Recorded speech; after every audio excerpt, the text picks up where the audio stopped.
안녕하십니까. 전하태 교수입니다. 이번 시간에 여러분들 교재 61번부터 문제를 풀이를 하도록 하겠습니다. 폐기물 공정시험 파트가 되죠. 자, 61번 문제를 보시면 원자흡수 분광광도법의 분석 장치를 나열한 것으로 적당하지 않은 것은 가번에 광원부, 중공응 램프 점등 장치, 나번에 시료 원자하부, 버너, 가스 유량 조절기, 다번에 파장 선택부, 분광기, 멀티패스 광학계, 그리고 라버, 측광부, 검출기, 증폭기. 자, 여기에서 파장 선택부는 분광기와 필터로 되어 있어요. 그래서 답안에 대한 설명이 잘못됐습니다. 자, 그리고 62번 문제를 보시게 되면 자외선 가시선 분광법을 이용하는 카드뮴 측정에 관한 설명으로 갈로 안에 옳은 내용은 시료 중에 카드뮴 이온을 시아나칼륨이 존재하는 알카리성에서 DT존과 반응시켜 생성되는 카드뮴 착염을 사이화탄소로 추출하고, 그럼 여기에서 사이화탄소라는 게 추출 용매가 되는 거예요. 그죠? 자, 이를 갈로로 역추출한다고 그랬어요. 그럼 역추출 용매를 찾는 거죠. 카드뮴의 역추출 용매를 우리가 타타르산이라고 합니다. 그리고 수산화나트륨과 시아나칼륨을 넣어서 수산화칼륨과 시아나칼륨도 갈로 넣기가 잘 나와요. DT존과 반응해서 생성되는 적색의 카드뮴 착염을 사이화탄소로 추출하고, 추출 용매가 사이화탄소, 따라서 그 흑광도를 520나노미터에서 측정합니다. 따라서 추출 용매는 사이화탄소, 역추출 용매는 타타르산이라는 것을 꼭 기억을 할 수 있도록 하십시오. 자, 팁에서 풀이에서 여러분들 암기할 내용은 정리를 해뒀어요. 자, 그리고 63번 문제를 보도록 하겠습니다. 자, 63번 문제를 보시게 되면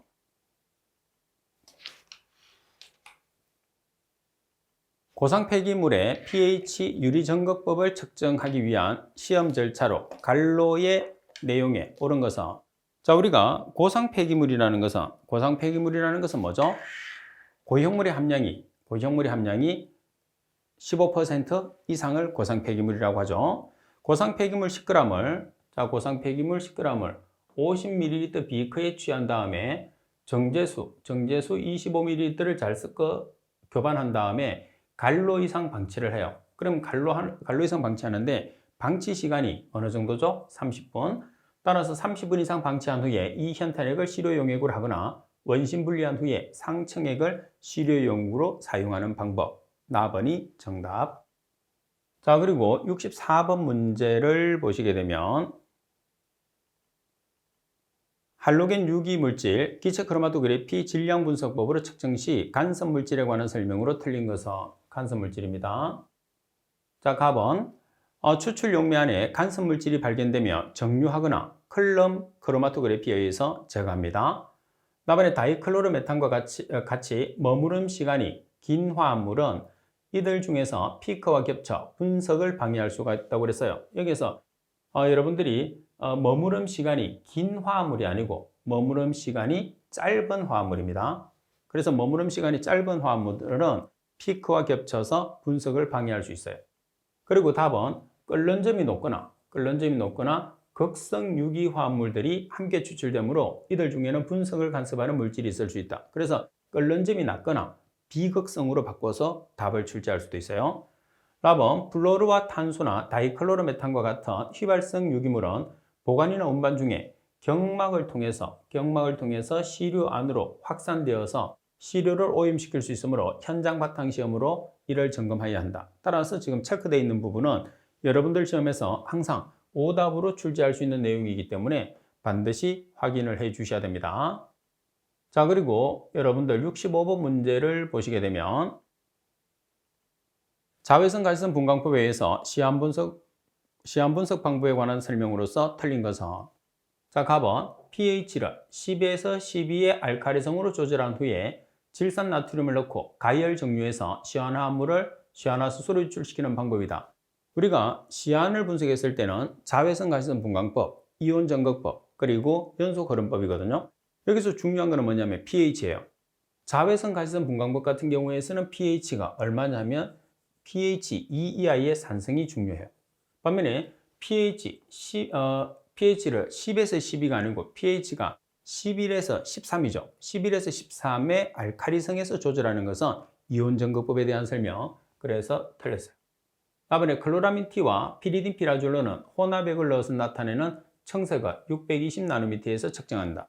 따라서 자외선 가시성 분광법 같은 경우에서는 발색되는 색깔과 측정 파장이 중요하다고 그랬죠.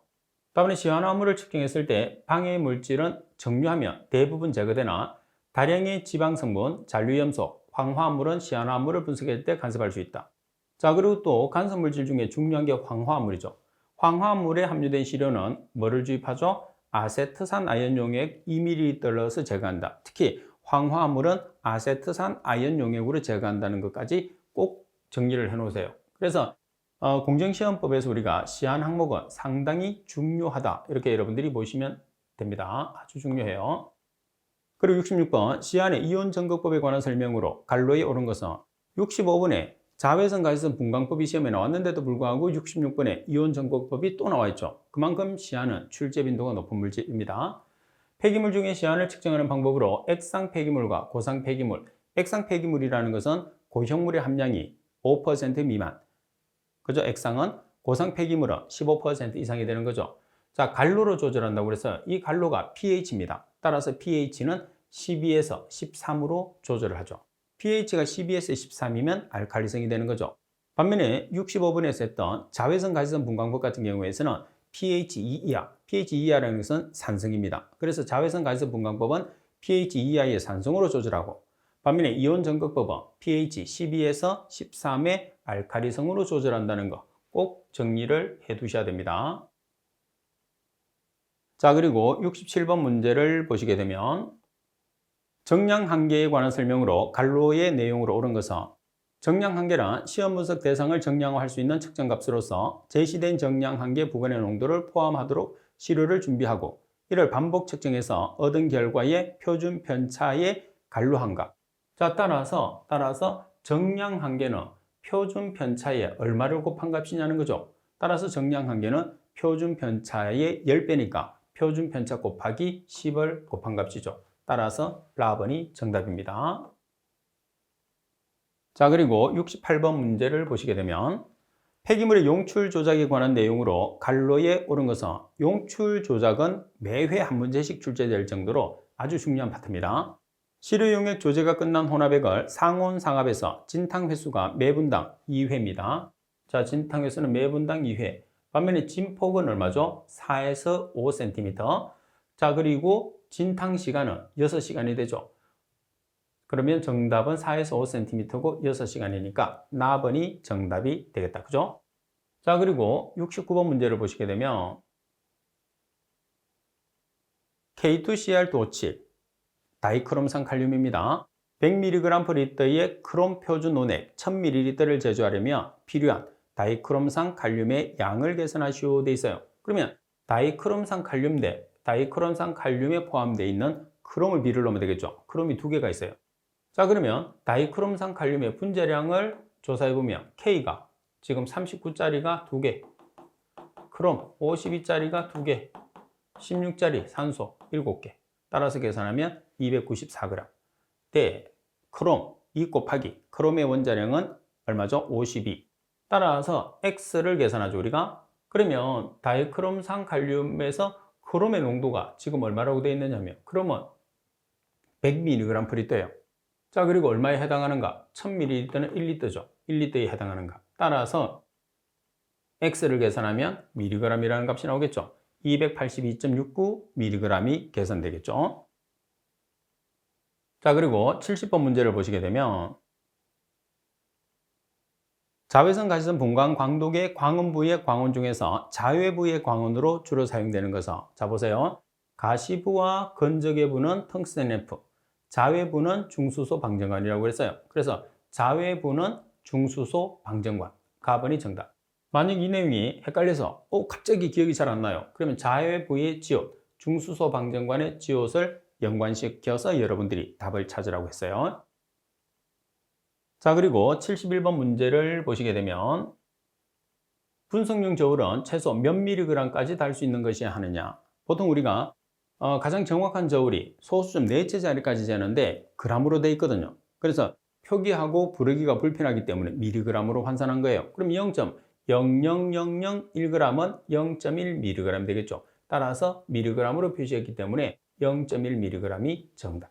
4번이 정답이 되겠죠. 자, 그리고 72번 문제입니다. 원자 흡수 분광광도법에 의해서 크롬을 분석하는 경우에 적합한 가연성 가스는, 자, 우리가 불꽃을 만들죠. 원자 흡수 분광광도법에서는 불꽃이라는 것은 가연성 가스와 조연성 가스의 조합이에요. 그래서 가연성 가스는 아세틸렌이라는 C2H2, 조연성 가스는 공기나 일산화이질소, 일산화이질소라는 것은 N2O를 뜻하는 거죠. 따라서 가연성 기체는 뭐가 되느냐면 아세틸렌이 가연성 기체가 되는 거예요. 자, 그리고 73번 문제를 보시게 되면 폐기물에 함유된 오염물질을 분석하기 위한 용출 시험 방법 중에서 시료 용액의 조제에 관한 설명으로 갈로에 알맞은 것은, 조제한 시료 100g 이상을 정밀히 달아 정제수에 염산을 넣어서 갈로를 한 용매에 1대 10의 비율로 넣어서 혼합한다. 여기서 갈로에 들어가는 것은 pH. pH는 얼마죠? 5.8에서 6.3이 되는 거죠. 따라서 라벨이 정답이 됩니다. 중요하죠? 자, 그리고 74번 문제를 보시게 되면 0.1노르말 NaOH 용액 10ml를 중화하는데 어떤 농도의 HCl 용액이 100ml 소요되었다. HCl 농도의 pH는? 자, 그럼 먼저 우리가 pH를 계산하기 위해서 HCl의 농도를 계산합니다. 그래서 적정식을 이용하는데 N1V1은 N2V2. 그러면 여기서 N1 0.1노르말 NaOH 10ml를 중화하기 위해서 사용하는 HCl은 100ml예요. 그래서 N2를 계산하면 되겠죠? 따라서 N2를 계산하면 0.01 노르말. 자, 우리가 몰 농도와 노르말 농도는 가수 차이예요. 가수 차이만큼 노르말 농도가 크거든요. 근데 HCl은 H가 한 개죠. 산성 물질은 H의 개수, 알카리성 물질은 OH의 개수가 가수 겸 당량이 되는 거죠. 그래서 일가 물질은 몰 농도와 노르말 농도가 동일하기 때문에 0.01 노르말은 0.01 몰과 같은 값이 되는 거예요. 따라서 H 플러스 A 값이 HCl이 H 플러스와 CL 마이너스로 되어 있잖아요. 그래서 1대 1대 1이니까 HCl의 단위 값이 0.01몰이면 H 플러스도 0.01몰, CL 마이너스도 0.01몰이 되는 거죠. 그래서 pH를 계산하려고 하면 H 플러스나 OH 마이너스를 알아야 되니까 H 플러스를 우리가 계산을 하면 이렇게 되는 거죠. 따라서 H 플러스를 알고 있을 때 pH는 마이너스 로그 H 플러스, OH 마이너스를 알고 있을 때 pH는 14 플러스 로그 OH 마이너스로 계산하면 됩니다. 따라서 계산하시면 2.0의 pH를 계산할 수가 있겠죠. 자, 그리고 여러분들 75번 문제를 보시게 되면 시료의 채취 방법에 관한 내용으로서 갈로에 오른 것은 콘크리트 고형화물의 경우에 대형의 고형화물로서 분쇄가 어려운 경우에서는 임의의 기역에서 채취해서 각각 파쇄해서 갈로식 균등량 혼합해서 채취한다고 그랬어요. 지금은 대형의 고형화물이에요. 그러면 대형의 고형화물 같은 경우에서는 우리가 일단 몇 개소에서 채취를 하나요? 5개소에서 채취를 하죠. 자, 그런 다음에 얼마씩 균등량으로 우리가 채취를 하나요? 자, 여러분들이 채취를 했을 때는 소각제냐 아니면 소각제를 제외한 나머지냐를 판단을 해야 돼요. 그죠? 그래서 소각제 같은 경우에서는 시료 채취량이 1회에 500g 이상, 소각제를 제외한 나머지 일반 폐기물 같은 경우에서는 1회에 100g 이상이거든요. 근데 문제 조건에서는 소각제라는 말이 없어요, 여기. 그죠? 그래서 500g이 정답이 될 수가 없죠.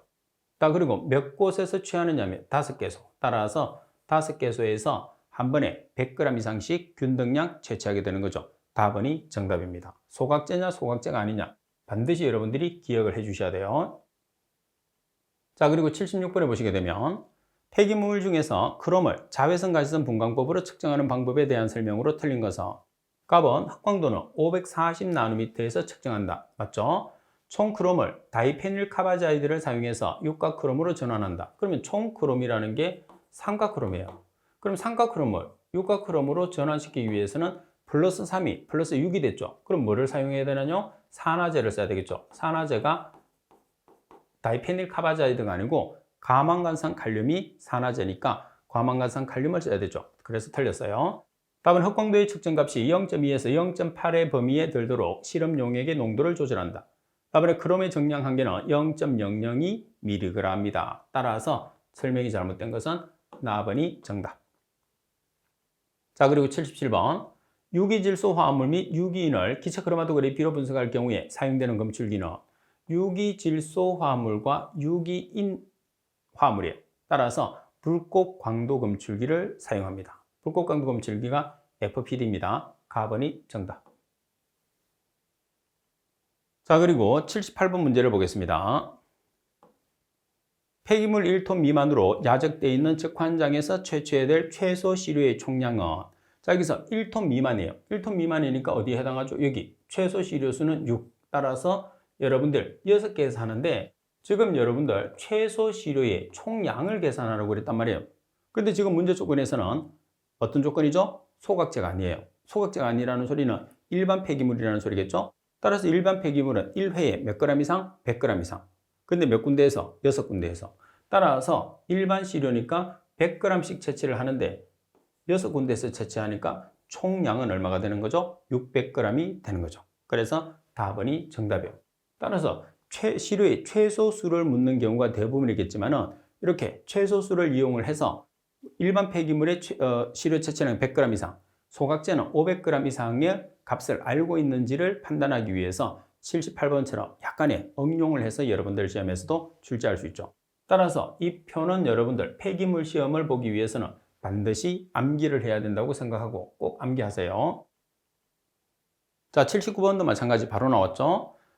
폐기물 공정시험 기준에서 규정하고 있는 대상 폐기물의 양과 시료의 최소수가 잘못 연결된 것은 값은 1톤 이상 5톤 미만은 10, 그리고 5톤 이상 30톤 미만은 14, 100톤 이상 500톤 미만은 20이 아니고 30, 그리고 500톤 이상 1000톤 미만은 36.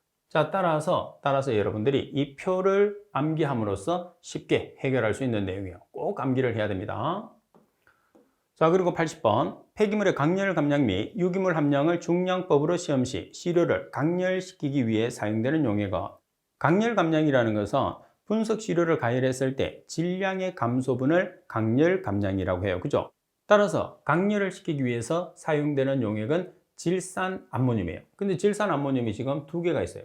하나는 15%, 하나는 25%. 그래서 공부를 했을 때 농도까지 정확하게 기억하라는 소리겠죠. 따라서 우리가 사용하는 것은 25% 질산 암모늄을 사용하기 때문에 라번이 정답이 됩니다. 자, 그리고 81번. 국가 차원의 환경 보전을 위해서 종합계획이 국가환경종합계획의 수립 주기는, 국가환경종합계획의 수립 주기는 몇 년마다? 20년마다. 가번. 시험에서 상당히 자주 출제될 수 있는 문제니까 꼭 기억하세요. 자, 그리고 82번에 보시면 폐기물 처리 시설을 설치하고자 하는 자가 제출하여야 하는 폐기물 처분 시설 설치 승인 신청서에 첨부되는 서류로 틀린 것은, 가번에 처분 대상 폐기물의 처분 계획서 들어갑니다.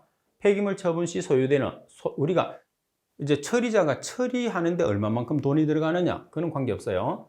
그리고 폐기물 처분 시설의 설계 도서 들어갑니다. 그리고 처분 후에 발생하는 폐기물의 처분 계획서가 들어가겠죠. 따라서 해당하지 않는 것은 나번이 정답.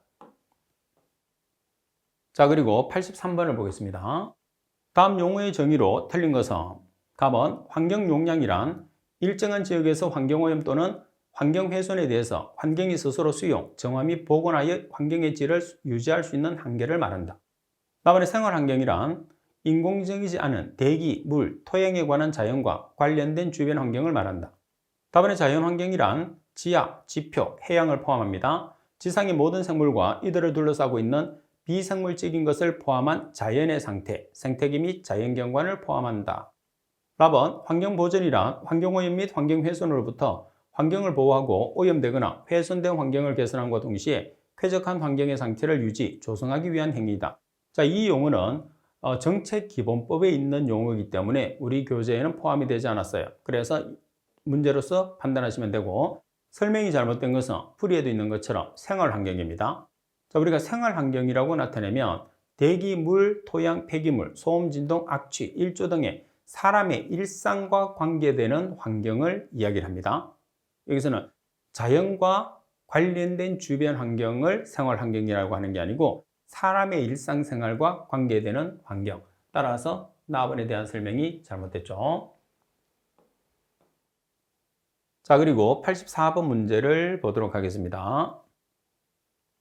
폐기물 처리 시설, 소각 시설, 소각 열회수 시설이나 멸균 분쇄 시설의 검사를 받으려는 자는 해당 검사기관에 검사 신청서와 함께 첨부해서 제출해야 하는 서류야 가장 거리가 먼 것은. 자, 그러면 어떤 서류가 들어가는 거죠? 폐기물 설계 도면 맞습니다. 그리고 폐기물 조성비의 내용 맞죠? 자, 그리고 설치 및 장비 확보 계획서는 없어요. 그리고 운전 및 유지 관리 계획서가 포함되죠. 따라서 해당하지 않는 것은 답은이 정답이 되는 거죠. 자, 그리고 85번 문제를 보겠습니다. 85번. 폐기물 처리 시설의 유지 관리에 관한 기술 관리를 대행할 수 있는 자는. 자, 유지 관리에 대한 기술 관리를 대행할 수 있는 자라고 그랬어요. 그러면 우리가 폐기물에서 주체적으로 하는 단체가 어디죠? 한국환경공단. 그래서 한국환경공단이 있으면 무조건 정답. 따라서 한국환경공단. 라번이 정답이 되는 거죠. 자, 그리고 86번 문제를 보시게 되면 대통령령으로 정하는 폐기물 처리 시설을 설치 운영하는 자는 그 폐기물 처리 시설의 설치 운영이 주변 지역에 미치는 영향을 3년마다 조사하여 그 결과를 환경부 장관에게 제출해야 한다. 다음 중에서 대통령령으로 정하는 폐기물 처리 시설의 기준으로 틀린 것은 갑은 매립 면적이 1만 제곱미터 이상의 사업장 지정 폐기물, 나번 매립시설이 15만 제곱미터 이상의 사업장의 일반 폐기물, 매립시설. 그래서 매립시설 중에서 지정 폐기물은 면적이 1만 제곱미터, 일반 폐기물은 15만 제곱미터라는 걸 꼭 기억을 해야 되죠. 다음에 시멘트는 시멘트 소속로는 폐기물을 연료로 하는 경우로 한정한다. 시멘트 소속료는 규모가 없어요. 그리고 일일 처분 능력이 10톤 이상인 사업장 폐기물의 소각시설. 소각시설은 얼마죠? 10톤 이상이 아니고 50톤 이상이 되니까 라번이 정답이 됩니다. 중요한 문제들이에요. 자, 그리고 87번에 보시면 폐기물 관리법을 적용하지 아니하는 물질에 대한 내용으로서 옳지 않은 것은 답은 용기에 들어있지 아니하는 기체상 물질 해당하죠. 답은 물환경보존법에 의한 오수 분뇨 및 가축 분뇨. 물환경보존법의 분뇨는 해당하지 않습니다. 하수도법에 따른 하수, 그리고 원자력 안전법에 따른 방사성 물질과 이로 인해서 오염된 물질. 그러면 물환경보존법에 따르는 것은 뭐냐면 폐수가 물환경보존법에 따른 물질이죠. 따라서 나번이 정답. 자, 그리고 88번 문제를 보겠습니다. 방치 폐기물의 처리를 폐기물 처리 공제조합에 명할 수 있는 방치 폐기물의 처리량 기준으로 간로에 오른 것은 폐기물 처리 신고자가 방치한 폐기물의 경우에 그 폐기물 처리 신고자의 폐기물 보관량의 얼마죠? 2.0배 이내. 그래서 2배 이내가 되니까 나번이 정답. 자주 나옵니다, 문제. 자, 그리고 89번 문제를 보겠습니다. 다음 중에서 사업장 폐기물에 해당하지 않는 것은 자, 갑은 대기환경보존법에 따라 배출시설을 설치 운영하는 사업장에서 발생하는 폐기물. 답은 물환경보존법에 따라서 배출시설을 설치 운영하는 사업장에서 발생하는 폐기물. 답은 소음진동관리법에 따라서 배출시설을 설치 운영하는 사업장에서 발생하는 폐기물. 답은 환경부 장관이 정하는 사업장에서 발생하는 폐기물. 우리가 폐기물이라는 것은 배출시설을 설치하는 사업장에서 배출되죠. 그래서 대기환경보존법, 물환경보존법, 소음진동관리법에 따라서 발생을 하게 되죠. 따라서 라번은 아닙니다. 여기서 왜 아니냐? 환경부 장관이 아니고 대통령령입니다. 대통령령. 라번이 정답.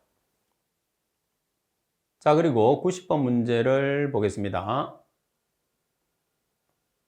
자, 90번 문제를 보시게 되면 폐기물관리법에서 사용하는 용어의 정의로 틀린 것은 자, 먼저 갑은 생활 폐기물이란 사업장 폐기물 외의 폐기물을 생활 폐기물이라고 하죠. 그리고 나번 폐기물이란 쓰레기, 연소제, 오니, 폐유, 폐산, 폐알칼리 및 동물의 사체 등으로서 사람의 일상이나 사업 활동에 필요하지 아니하게 된 물질을 폐기물이라고 하죠. 답은 지정 폐기물이란 사업장 폐기물 중에서 그래서 지정 폐기물은 사업장 폐기물이에요.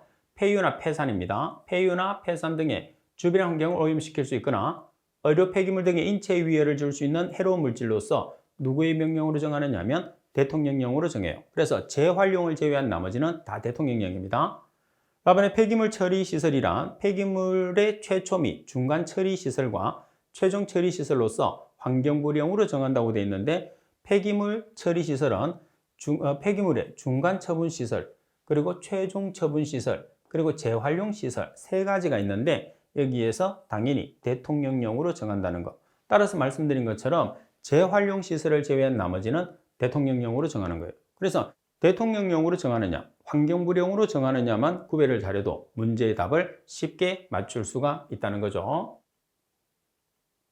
자, 그리고 91번 문제를 보시게 되면 폐기물 재활용을 금지하거나 제한하는 항목 기준으로 옳지 않은 것은, 자, 갑은 폴리클로리네이티드 비페닐을 환경부령으로 정하는 농도 이상 함유하는 폐기물, 다음에 폐유동물 등의 인체나 환경에 미치는 위해가 매우 높을 것으로 우려되는 폐기물 중에 대통령령으로 정하는 폐기물, 다음에 태반을 포함하는 의료 폐기물, 그리고 라번에 폐성면. 자, 여기서 우리가 재활용을 금지하거나 제한하는 항목은 지정 폐기물이에요. 따라서 지정 폐기물이 아닌 것을 우리가 찾으면 되겠죠. 따라서 지정 폐기물이 아닌 것은 답번에 의료 폐기물은, 태반을 포함하는 의료 폐기물은 지정 폐기물은 아닙니다. 자, 그리고 92번 문제를 보겠습니다. 지정 폐기물 중에서 부식성 폐기물, 폐알칼리의 기준으로 옳은 것은, 그러면 수소이온 농도가 얼마 이상? 12.5 이상. 그리고 뭐를 포함해야 되죠? 수산화 칼륨 및 수산화 나트륨을 포함해야 되겠죠. 따라서 12.5 이상이면서 수산화 칼륨이나 수산화 나트륨을 포함한다, 제외한다, 포함한다가 돼야 되니까 답번이 정답이 되겠죠. 반면에 폐산은 수소이온 농도 지수가 2.0 이하를 의미합니다. 자, 그리고 93번 문제를 보겠습니다. 93번에 보시면 다음 중에서 5년 이하의 징역이나 5천만 원 이하의 벌금에 처하는 경우가 아닌 것은, 갑은 허가를 받지 아니하고 폐기물 처리업을 한 자, 다음에 폐쇄 명령을 이행하지 아니한 자, 다음에 대행 계약을 체결하지 아니하고 종량제 봉투 등을 제작, 유통한 자, 다음에 영업 정지 기간 중에 영업 행위를 한 자. 그래서 라번에 영업 정지 기간 중에 영업을 행한 자는 우리가 3년 이하의 징역 또는 3천만 원 이하의 벌금에 해당하거든요. 나머지 갑은, 나번, 답은 5년 이하 징역, 5천만 원 이하 벌금에 해당하는 사항이 됩니다. 자, 그리고 94번 문제를 보시게 되면 폐기물 중간 처분업자가 폐기물 처리업의 변경 허가를 받아야 할 주요 사항으로 틀린 것은 변경 허가입니다. 갑은 처분 대상 폐기물의 변경 맞습니다. 운반 차량의 정차, 여기서 임시 차량은 제외, 처분 용량의 100분의 30 이상 변경이 되는 경우, 그리고 재활용 시설의 신설, 재활용 시설의 신설이 아니고 처분 시설의 신설이 들어가야 됩니다. 따라서 라번이 해당 사항이 없어요. 변경 허가는 상당히 자주 나오는 문제죠. 자, 그리고 95번 문제를 보겠습니다. 의료 폐기물의 수집 운반 차량의 차체는 어떤 색으로 색칠하죠? 차체의 색깔은 흰색. 따라서 나번이 정답. 자, 그리고 여러분들 계속해서 96번입니다. 대통령령으로 정하는 폐기물 처리 시설을 설치 운영하는 자는 그 처리 시설에 배출되는 오염물질을 측정하거나 환경부령으로 정하는 측정기관으로 하여금 측정하게 하고 그 결과를 환경부 장관에게 보고하여야 한다. 다음 중에서 환경부령으로 정하는 측정기관과 가장 거리가 먼 것은, 자, 갑은 수도권 매립지 관리공사 해당합니다. 보건환경연구원 해당하죠. 국립환경연구원은 폐기물하고는 크게 관계가 없는 기관이죠. 한국환경공단이 들어가죠. 따라서 답은. 대신에 측정대행업에 등록을 한 자는 해당합니다. 답은이 정답. 자, 그리고 97번 문제를 보겠습니다. 기술관리인을 두어야 할 폐기물의 처리시설이 아닌 것은 시험에 상당히 자주 나오죠. 갑은 시간당 처리 능력이 120kg인 감염성 폐기물의 대상 소각시설. 자, 여기서 감염성 폐기물이라는 것은 의료 폐기물이죠. 그래서 120kg이 아니고 200kg 이상이에요. 따라서 갑은 해당 사항이 없습니다. 그리고 나번 면적이 3,500제곱미터 이상인 지정 폐기물의 매립시설. 지정 폐기물의 매립시설은 3,300제곱미터 이상이니까 해당하죠. 그리고 답은 절단시설로서 1일 처리 능력이 150톤인 시설. 절단시설은 1일 처리 능력이 100톤 이상이니까 해당합니다. 그리고 연료화 시설은 1일 처리 능력이 8톤 이상. 연료화 시설은 1일 처리 능력이 5톤 이상이니까 해당하죠. 따라서 해당하지 않는 것은 갑은 하나밖에 없어요. 그래서 여러분들이 풀이에 나와 있는 기준을 잘 기억을 해야지 답을 쉽게 찾아낼 수가 있겠죠.